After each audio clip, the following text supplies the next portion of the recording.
Hello, I'm Tom Wendt, host of Agreco's new podcast, The Current. This series is about bringing thought leadership to the forefront of the energy transition. In this first episode of the series, we're speaking to Ellen Jones, the force behind Formula One's vision to achieve net zero. It's an ambitious goal, and Ellen is embracing the challenge. As F1's head of ESG, she has made it clear there is no silver bullet for decarbonising the sport, despite being home to some of the most impressive feats of engineering, design and manufacturing. As such, Ellen believes the sport's international footprint and reputation for innovation puts it in a stronger position to help lead the way for other organisations. Stefano Domenicali, F1's CEO, also shares this vision. In late 2024, he told the BBC the sport must embrace technical opportunities if it's to make real progress. These opportunities not only involve the racing itself, but all other activities taking place before, during and after the checkered flag is waved. This is where strategic partnerships with companies like Agreco are making the difference. With the company named as the F1's official temporary power solutions provider, the sport is poised to take its next leap forward. As we'll see over the course of this episode, the trials have already delivered significant improvements, and now the company will work closely with the F1 team across Europe to deliver cleaner, greener power to the supporting infrastructure necessary to make these huge events possible.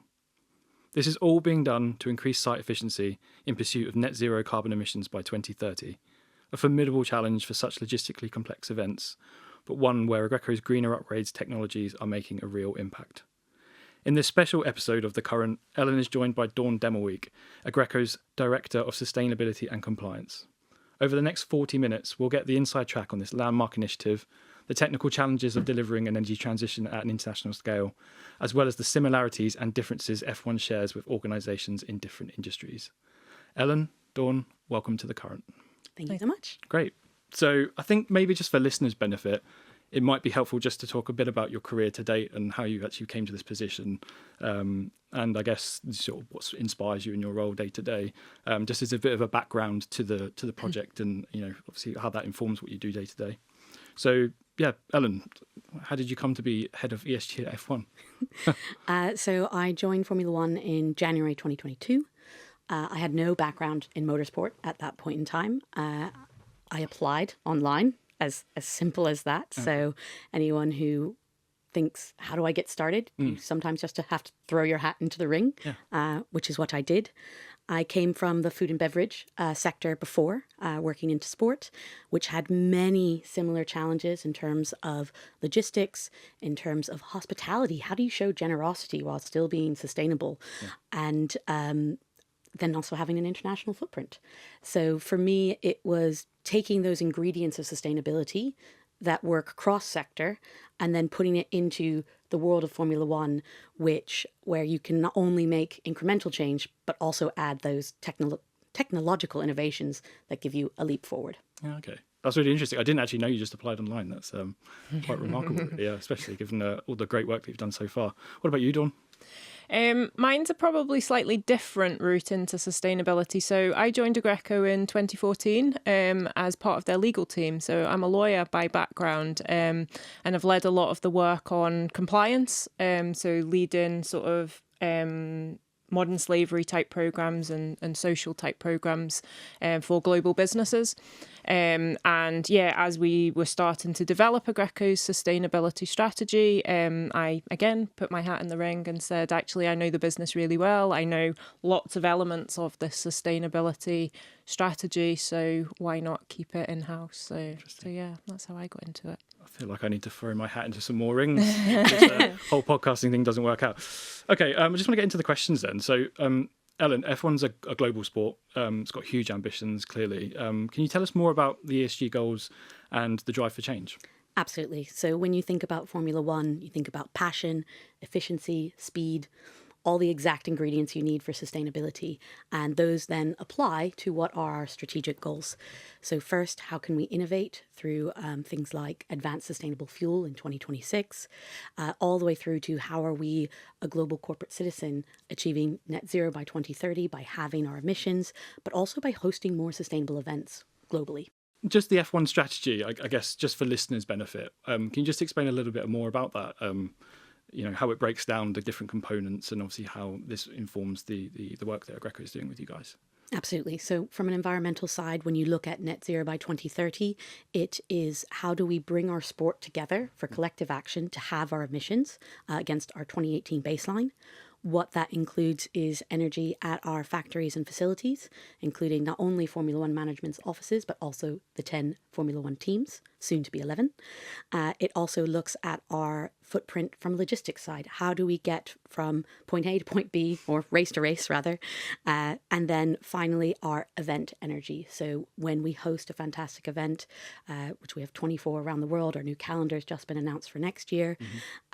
You have up to 100,000 people a day coming on site. Yeah. And what does the energy provision look like that? And what does the renewable energy transition look like in each country and at each event? Yeah, that is an enormous undertaking by the sounds of it. Is it a challenge? We don't do things by halves. Yeah, I was going to say, is it like a challenge you really relish? Because, obviously you've come to the industry, I guess cold in some senses, you applied directly. Is that, is it a thing of passion for you, like a mission of passion, I suppose? I think for most people working in sustainability, you're passionate. Yeah. So that's kind of a given for the job description.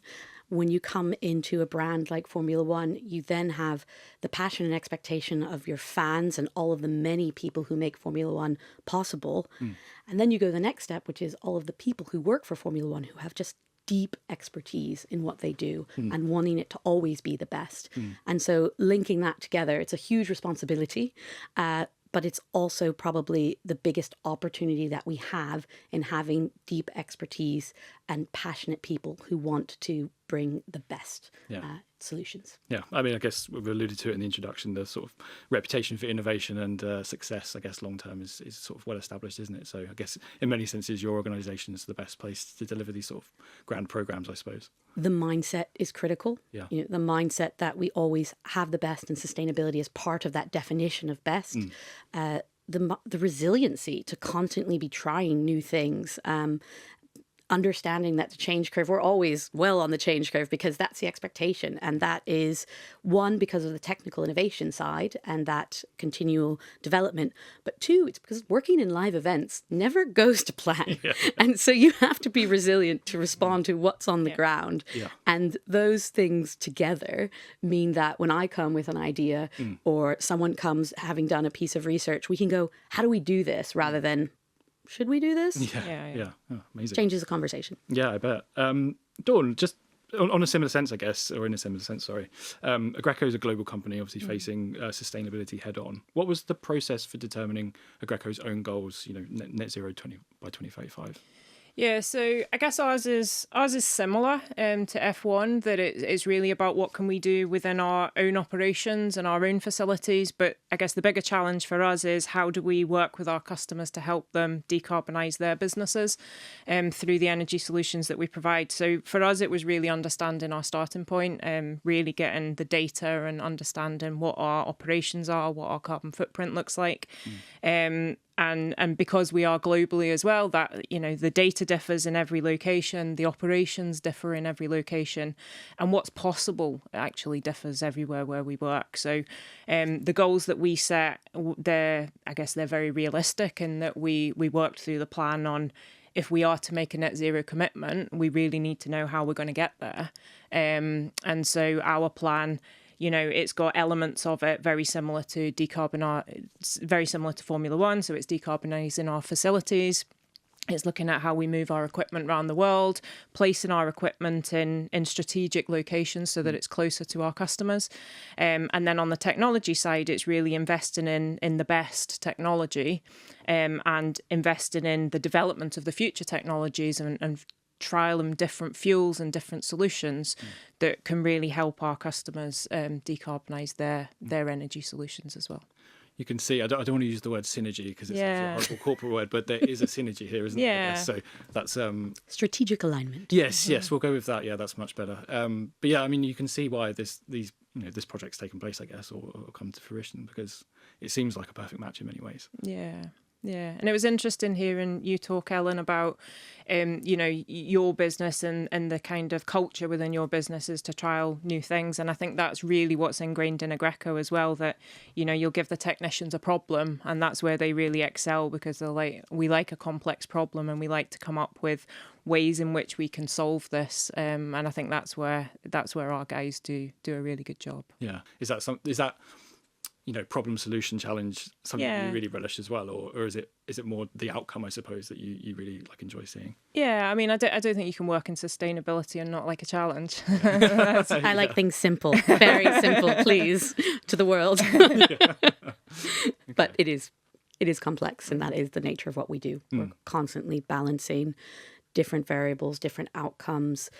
What good looks like depends on how you measure it and what are your KPIs. And that can be different based on every single person and entity in the room. And so that balance is critical for us to find not just a solution, but the right solution for that operational context in that operational moment. I mean, that's very much obviously Agreco's sort of position, isn't it, as well, as I understand it. It's about finding the right energy solution for that challenge. And obviously you hear that word energy solution and you think maybe of technology, but actually it's more to do with the conditions in which that technology is deployed, isn't it, really? And making sure that it actually meets the needs of the event or the site in question. Yeah, I think everyone always does, myself included. We'd love a simple answer in many ways, but what you have to do is look at where are we operating, what do we need from it, and then how do you develop a stack of solutions to deliver that, as opposed to assuming there is a single one. F1, Ellen, has been really transparent in its assessment of its carbon footprint and where the biggest challenges lie. Can you just talk us through that realization, I suppose, and I guess the steps you're putting in place to address it? Yeah, absolutely. It starts with the data. So when we did our baseline carbon footprinting, looking at the sport and how we best represent that, travel and logistics, no surprise to anyone when you come through that side, is a core area for us to win and to show that there are solutions as we are World Championship. Second piece is obviously the energy that we use at our events and how, again, we operate that globally and at scale. So from our side, we are very much focused on how we stack solutions, but also how we move things very quickly from trial to scale. We can't just say we've got a beautiful solution that works in one corner here.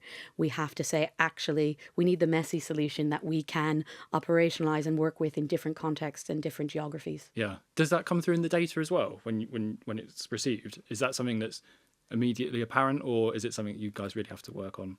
So when you look at carbon footprint data, everyone's on a maturity curve. So you start with everything being based on best estimates, and then with that, you really can understand material areas of impact. You then, as you get better data, your stakeholders are, more engaged and understand why they're giving the data. You start to get actuals, whether that's fuel usage, kilowatt hours, etc. And then once you start to have actuals from different individuals, you can then say, "Ooh, I have hotspots here." I can start to have targeted solutions, as opposed to, I know I need to talk to you. We need to find a solution to, actually, I need to talk to you about this. And so that is how your data continually matures. And then while we're going on that kind of transition, saying, our carbon footprint's important to us, we need to develop solutions. Any stakeholder we're speaking to then is going through that same mentality transition so that they can start to see the opportunities in where they work. Just going back to what you said about the logistics angle, so I don't want to go too off-piste, but it's just really interesting to me. I think most people assume that the biggest challenge comes from the race itself, but actually it's more to do with the day-to-day running of these events and the global aspect of F1. So is that something that you have to communicate in your job quite often, or? People are always shocked to hear that the cars on track in terms of their fuel is less than 1% of our total carbon footprint. And so that's a stat I've been saying for years, to be fair. It's a good one. Because it is something that people don't understand. They see it, they're like, oh, there's cars on track. And the way that we respond to that is twofold. The first is, what is Formula One's opportunity to communicate solutions? And so when you look at the Formula One cars on track today, they are already the most efficient hybrid engines in the world. Okay. But in 2026, they will also be powered by advanced sustainable fuel, which is a fuel that's not made by fossil fuel sources, and that has been specifically designed not only to be capable to work in a Formula One car, but also to have the ability to be mixed into other fuel stocks to work in anyone's car. And that's critical to us, not because it's material to our carbon footprint. As we said, it's less than 1%, but it's critical to how Formula One can help design solutions for the future, to help design solutions for the climate transition, and to showcase what can work. So that's kind of a long answer to 1%. But then secondly, we have to say, well, our responsibility is to have our emissions by 50%. And the majority of that is driven by transport and logistics. And to get to a Formula One event from a transport and logistics perspective, we have air freight, we have sea freight, we have road freight. And all of those solutions have different technological answers about how we decarbonize in those critical sectors. How are you combating these challenges then? So obviously we've talked about logistics and transport being the majority of the challenge, I suppose.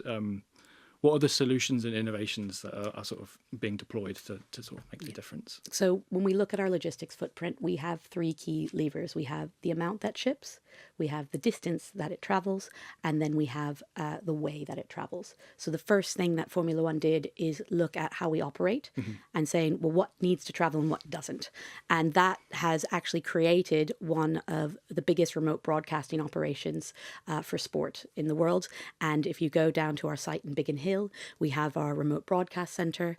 And what that means is we have over 100 people and their associated kit who no longer need to travel. So whether we are racing in Canada, whether we're racing in Silverstone, the world feed comes back to that central location and means that we can have a remote broadcast operation. So that's less kit traveling. And honestly, that's a continual battle because everyone always has new great ideas. Sure. And we have to say, do you need to travel? Can we do this a different way? And so we're constantly refining and working on what that next generation of operations looks like. The second is the distance traveled. Our calendar obviously impacts the way that our kit travels because it goes from point to point. And so when we look at reducing our distance traveled, there's been a lot of updates in our calendar to rationalize that so that we're really just decreasing the distance from point A to point B. Our 2026 calendar just recently came out, and that's a fantastic move for us because we now have, for the first time since I've joined Formula One, a consolidated European season. And what that means is that's less transatlantic flights that are needed, and therefore less carbon footprint. And then the third piece, once you've done effectively those behavioral change, operational changes, is what is the best way to travel? And so for us, that's where we're looking at where innovative solutions are in each sector. Many of them today are just like the fuels in our cars are in the form of advanced sustainable fuels. So our cars, which take the Formula One management kit in Europe, which we're just entering into our European season, they're all powered by HVO. HVO, which I will defer to you to define in much more detail than me, is a second generation biofuel. And it means that we are basically able to reduce our carbon emissions associated with that truck fleet by over 80%. Yeah. A great number. Yeah. Not a small number, 80%. Yeah, we want those. Yeah. And then equally, we've invested in SAF starting last year, looking at our air charter network. Sustainable aviation fuel is critical because it is, again, not made from fossil fuel sources.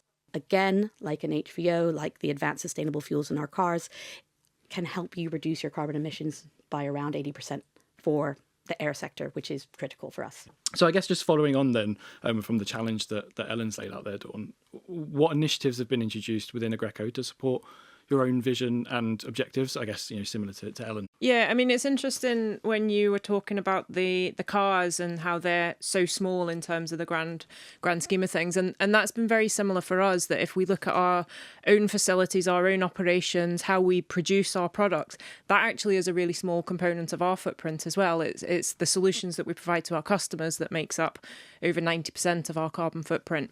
But having said that, my priority, or our priority, has really been around getting our own house in order and really understanding how we run our own facilities, how we produce those products. Because actually what we're finding is that the solutions that we're implementing for ourselves are actually the solutions that our customers need. So it's given us that real opportunity to trial and balance different solutions that still give us the resiliency and everything that we need, but reducing that carbon footprint of the solution, and actually often reducing the cost for the business that they are much more efficient solutions in reality. And so it makes it so much easier to then come and have the conversation with the customer to say, actually, we know what your challenge is. We know how to kind of balance some of the challenges that you have because we've done it ourselves. And it really helps us sell it internally as well, like getting people on board, because you can show that it's helping their own sort of profitability of their part of the business. It's like an easy win. Well, strategic alignment in terms of suppliers, is that something you're looking for, Ellen, as a sort of head of the program, I suppose? Yeah.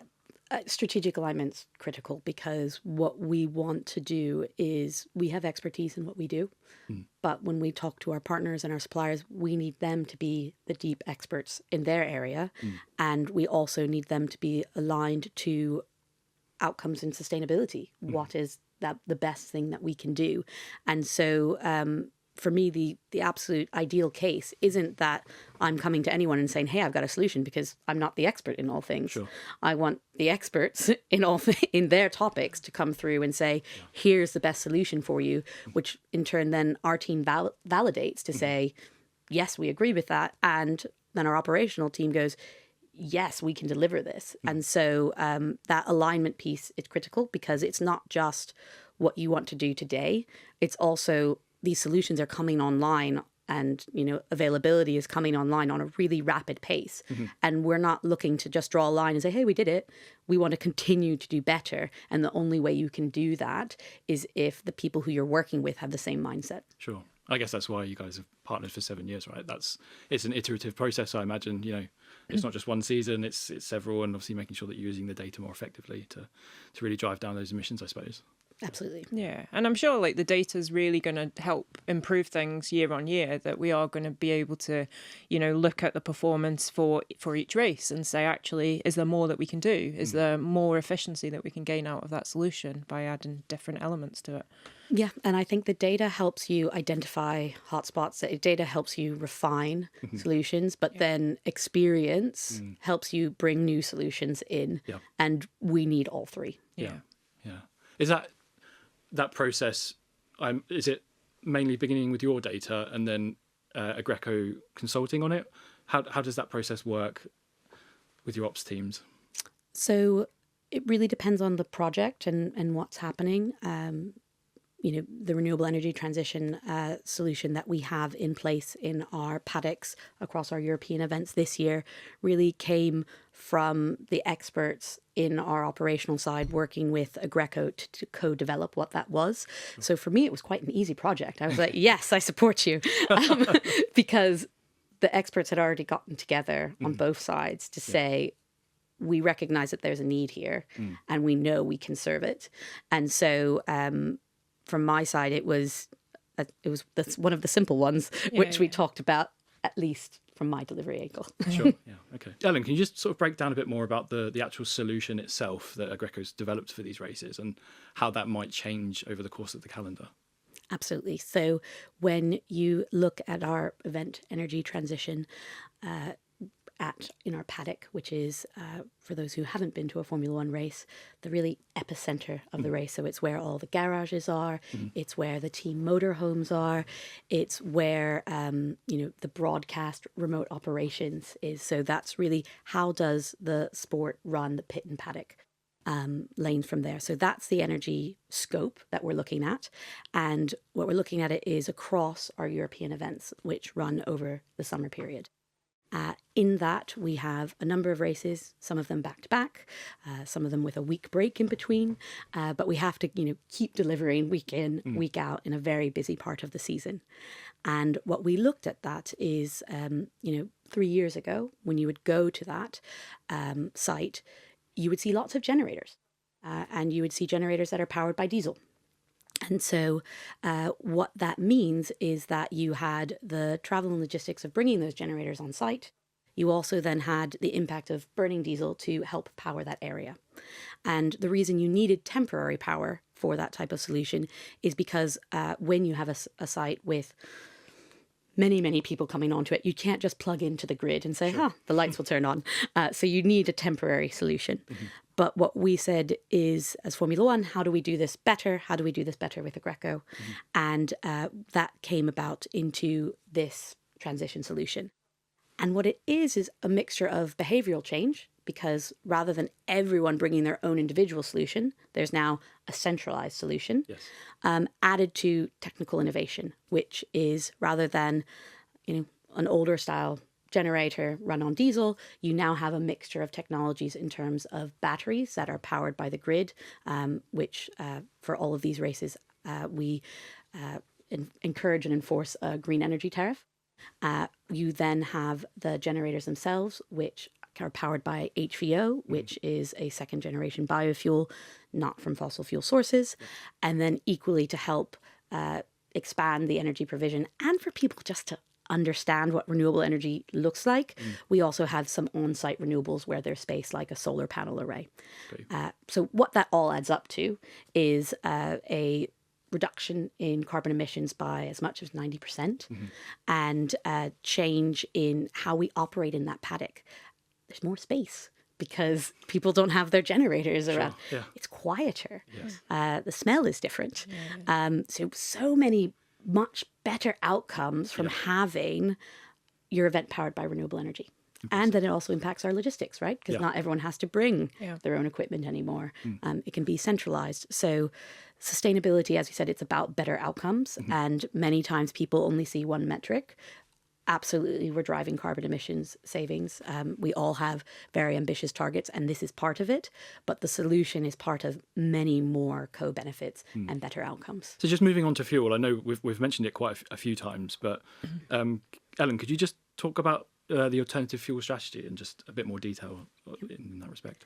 So advanced sustainable fuel in Formula One cars is a critical part of our strategy because it shows what is possible for road cars today.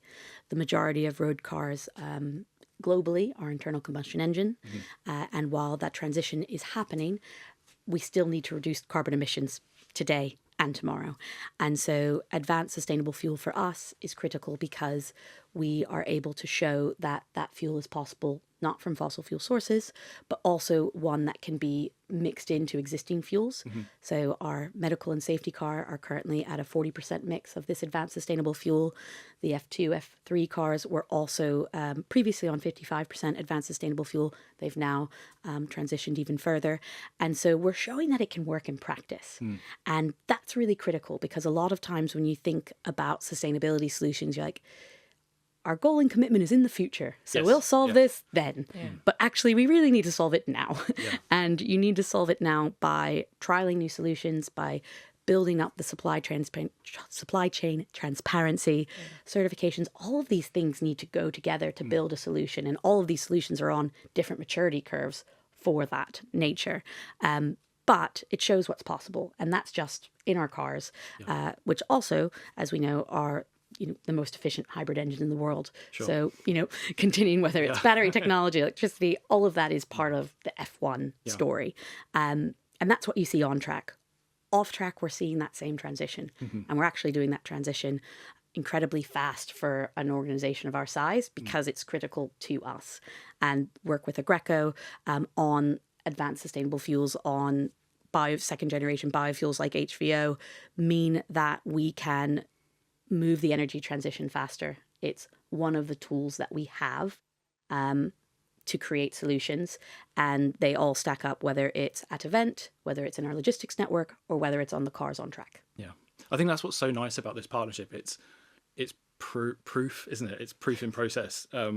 As you say, a lot of these targets are in the future. People set them very far in the future, and they seem like a sort of never-ending or unattainable goal, I suppose. But I guess what's really nice about this project in particular is the targets are quite close, and I guess that's challenging in some respects, but also it gives you focus, I suppose, doesn't it? And it makes sure that the solutions that Agreco are developing for F1 are actually delivering. Yeah, and it forces you to try things. Not everything's going to be successful. Not everything's going to deliver the results that you think it will. But you have to trial these things. And I think, other sectors are going to see all of the progress that Formula One is making, and they're going to be inspired because they are going to see that, these solutions are actually delivering and they are actually achievable. So yeah, I think it's really important. I think a really critical part of trial and error is also where it happens. So if we went to a Formula One event and the lights did not go out for the race to start, that's an absolute no-go. So from our side, the trials, the trust, the redundancy have all happened before we ever get to event. And that's critical because it shows the trust that has been built in this system, Sure. not only for F1 to, power its motorhome. It's great to have hospitality, but also the garage, the pit lane, the team's critical functions for the race to go ahead. And so that is not an area where we're looking for trial and error. Yeah. Sure. That is an area where we're looking for absolute certainty in supply. And the fact that we've been able to run the trials, have all of those conversations, and then be able to bring that solution to track in a space where you cannot fail is fantastic. So I guess, we've spoken around the subject, I suppose, quite a lot. So obviously this is a project that's based on the strength of partnership, really, isn't it? So I guess, Dawn, just from your perspective, when it comes to trialing new innovations, can you just sort of elaborate a little bit more on those? Yeah, so I guess for us, it's kind of twofold. So you've got the partnerships that we would have with our technology providers, so how we develop our products and working really closely in partnership with our supply chain to really develop that new technology and trial that new technology. And then on the flip side, it's partnering with the customers, and it's really trying to understand the challenges that they have, understanding the priorities that they have, and coming up with the solution that kind of balances those needs. So, we just spoke about resiliency, and for many organizations, you can't afford for the energy solution to fail, but that doesn't necessarily mean that you can't bring in an element of greener technology that is backed up with the more traditional solutions, and that's what the energy transition is. It's not just switching from one thing to another overnight. It is a gradual, and you've always got that resiliency in the background, and so that's the partnerships that we have, is really trying to understand with the customers, like, what are their priorities, what's really important strategically to them, and how can we balance a solution that kind of balances all of those priorities for them. Sure. So just on that, I know obviously energising change is sort of a guiding principle. I guess it's the mission for Aggreko in terms of the energy transition. Can you just talk a little bit more about that?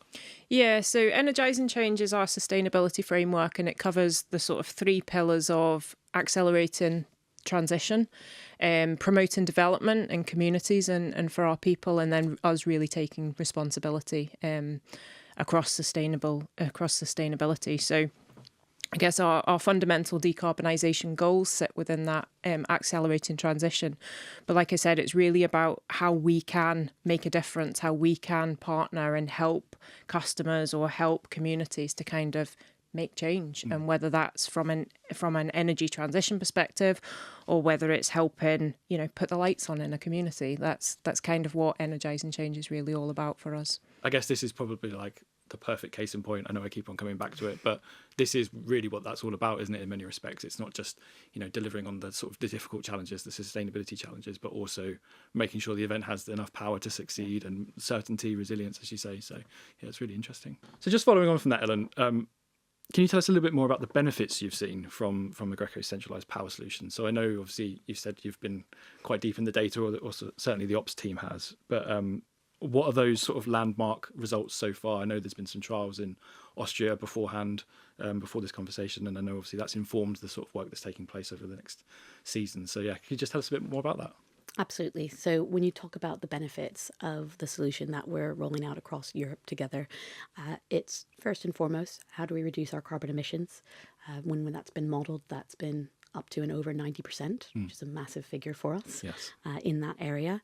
The second benefit is also how we reduce our logistics emissions. So how do people bring effectively less things to site? The third is consistency.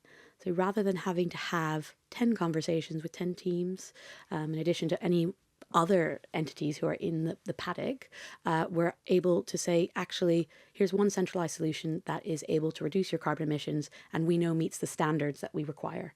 And so that's fantastic to be able to have that consistency in approach. And it means that we can focus on other areas of impact that we want to get to. And then I think finally, when we talk about impact, it's the lighter things that you start to see. As I said, more space in the paddock, the emissions in the air around you, and finally also just people seeing solutions at work. Yeah. It helps build those reasons to believe when you have visible solutions on site. It's very hard to, sit in the Formula One offices and go, I feel this light. It's powered by renewable energy, which it is, but you can't tell. And so it's really good to have demonstrable projects that people can see, that they can interact with, and know that they're part of making a difference. Yeah. So that data informs, I guess, like the progress and the strategy itself. So you need those insights, those proof points in order to show the world, I suppose, that this is working. I think we're always looking at proof points. We're always looking to, Formula One's a fantastic storyteller, and that's great. And people get excited about the season and the race and all the craziness going on around it. We want sustainability story to be told. We want to show what sustainability in action looks like, not just because we're proud that we're doing it, but that others can take on those solutions and that inspiration to say, I want to be like Formula One. I can have a solution that's more sustainable. If it works there, it can work elsewhere. It can work anywhere. Yeah, amazing. But just on the 90% reduction, was that a surprise to you? Were you quite shocked at that, or was that something that you anticipated in some senses? Because it's a pretty big number. I was going to say, because from an outsider's perspective, that's incredible to me that that's possible, and obviously that's going to have such a profound impact, I guess, on the reaching the target. So was it a surprise to you, or was it actually something you expected?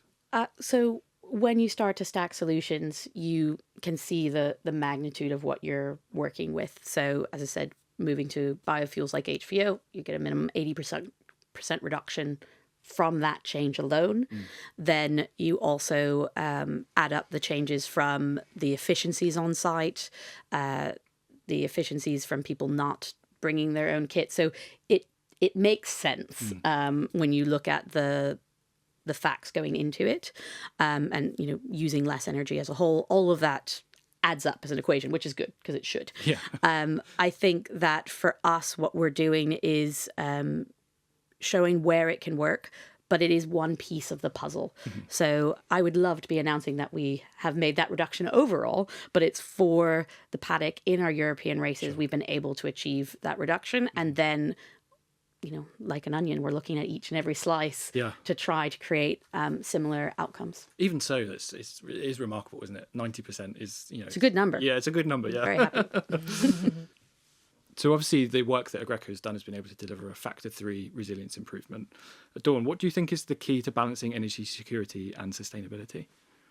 Yeah, so I think the resiliency point is one that comes up with so many of the customers that we're working with, because you can't afford downtime in operations. So whether it is with an event, whether it's, you're running a factory, you're running a refinery, it doesn't really matter. It's your critical business operations. And for most businesses, that's number one. Yes, they want sustainability, but they have to guarantee business performance. So it's really working really closely, I guess, with customers to try to provide the resilience that they need, but enabling them to try greener technology solutions and bring in that blend together so that they have the confidence to try renewables, or they have the confidence to try a HVO solution or something like that, knowing that it's not going to affect performance. Yeah. Is that pragmatism important for customers that you speak to day to day? Yeah, I mean, it has to be. I mean, so many businesses have set their sustainability goals. Many businesses have set it and they don't actually know how they're going to get there.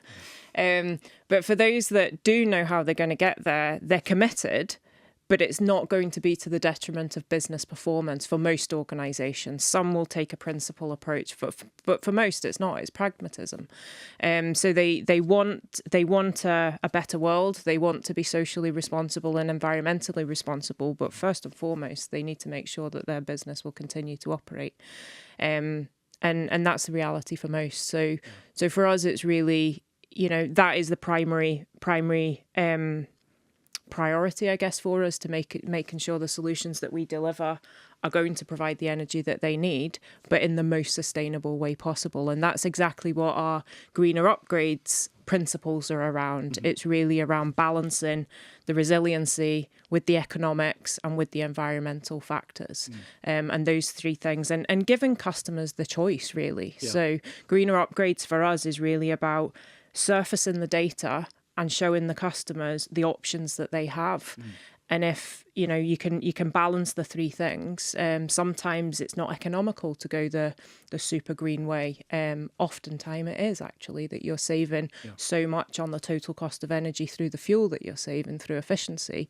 The greener option often makes more sense. Yeah, it's interesting. You mentioned earlier that the F1 project in particular will be a very useful case study, I suppose, in terms of showing other businesses that it's possible, other industries, that these approaches are effective if you think of them in the right way.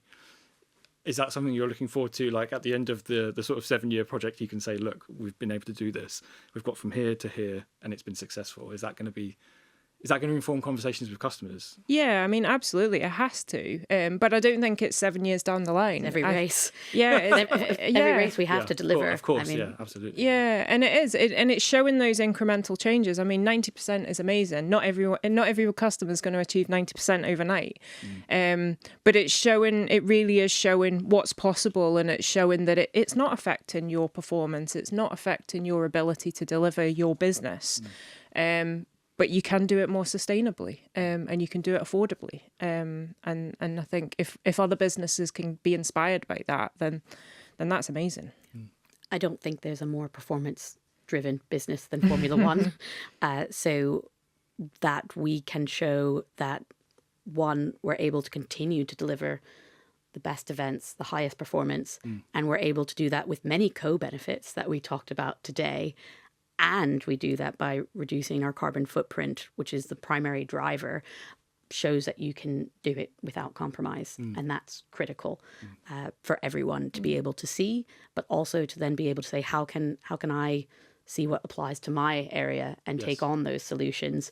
Because for us, we're 100% driven by performance. Sustainability is built into our performance, and it also helps develop even further about what we can do.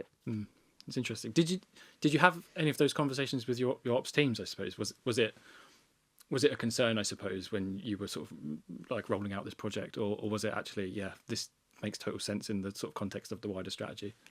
With any project, you have to go to every relevant team, of which there are many in F1, to talk about what's the impact, what's the benefit, what's the cost.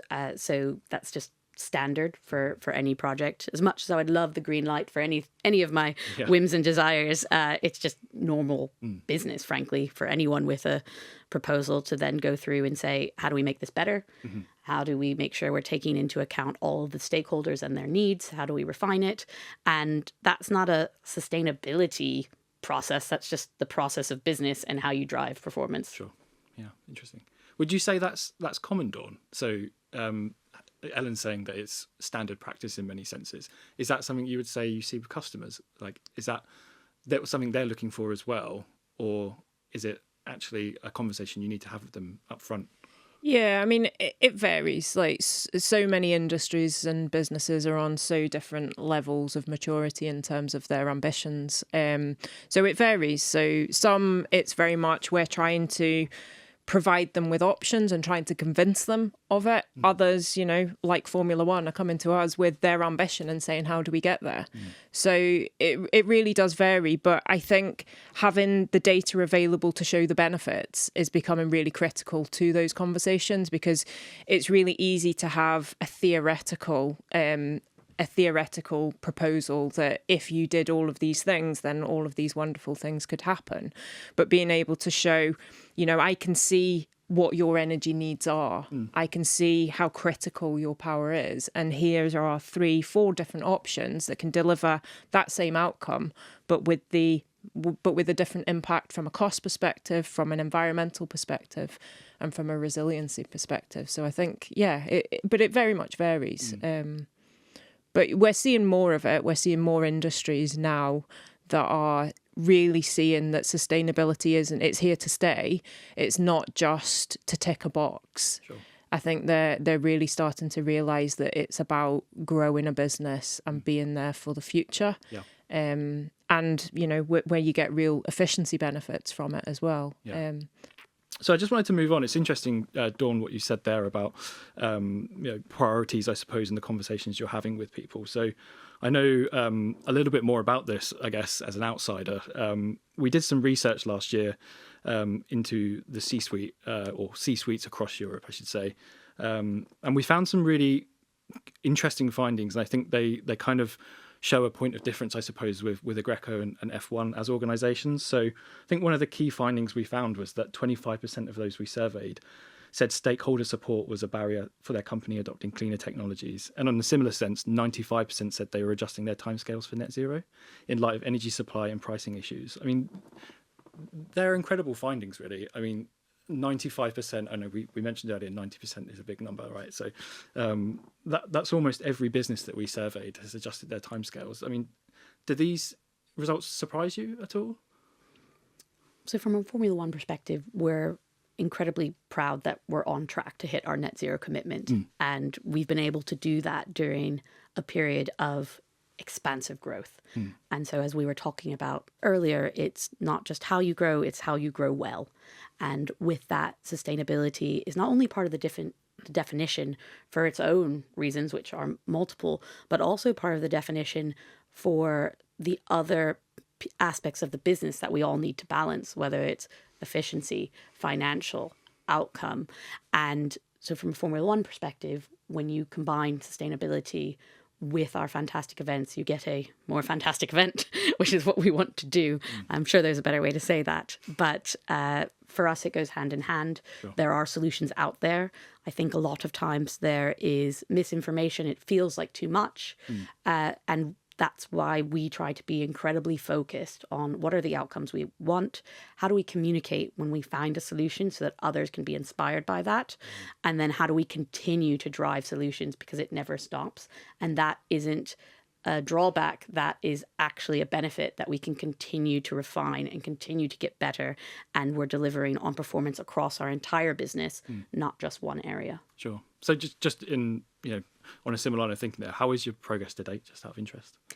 So we are due to give an update very shortly, which will be fantastic to be able to talk about how we're doing, how we're, our last update was about how we're on track to hit our commitment. And as you can see from a lot of the press articles and the work that we've done, we've made some major steps since then. Yes. So looking forward to talking about it in future. So just on the sustainability journey, I suppose, F1's sustainability journey, what do you think are the key ingredients for success moving forward? I suppose this is a long-term project, despite the fact that I guess the deadline is quite close in many respects. So critical ingredients for success, we've talked about a lot of them today already. The first is the cultural mindset. One, that we will do this, and two, that we're hungry for solutions, answers, tough questions, data to help us drive solutions. So that engagement at all levels in Formula One, from the most senior to the most deepest expert, is critical for us culturally to be able to deliver the change and deliver net zero by 2030. The second piece of that is Formula One, we have a real benefit of not just looking inward, but looking outward to work with amazing partners and suppliers who bring expertise, who not only say, yes, your world is great, but this is what's great from our world, to bring it in and have those best solutions. And then the third piece that we have is passion. People care about F1. They care about it as a sport, and therefore when you can say, and the sport's doing all these great things, it helps build that momentum and that inspiration, not just from what we're doing, but what can be done in all the markets that we race. Yeah, I guess it's interesting that you think of F1, it's like the peak of technical innovation, isn't it? So it follows that everything else that surrounds the race should be in a similar vein, I suppose. So exactly. Yeah. Dawn, just on that as well, I mean, what do you think are the sort of key ingredients for success? I think it's very, very similar. I mean, I don't think there's any magic to this. I think it's very much you can't deliver your sustainability goals in isolation. So, finding the right partners and being able to do it in partnership is absolutely critical.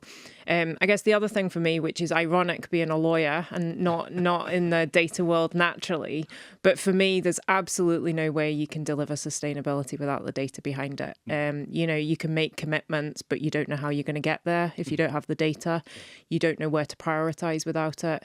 You don't know what your outcome's going to be. So I think for me, it's very much that's been our pain point and our priority over the past 3 years, is really focusing on data and how do we track our performance across all of our facilities, but through our solutions that we give to customers as well. But not only how do we track it, but how do we then use that data to help inform future decisions and to help customers really understand their own performance and where there's efficiency opportunities.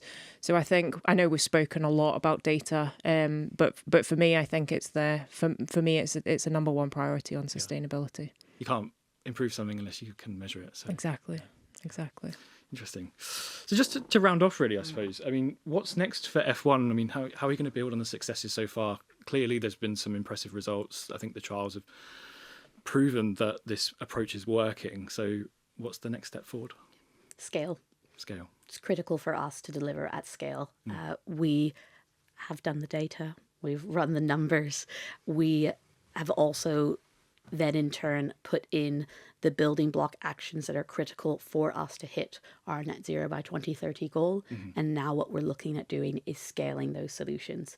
And so for us, scale is across our operations, it's across all of our markets where we globally operate, and then it's sharing those with others so that they can be part of the solution. Well, thanks so much. That was a really interesting conversation.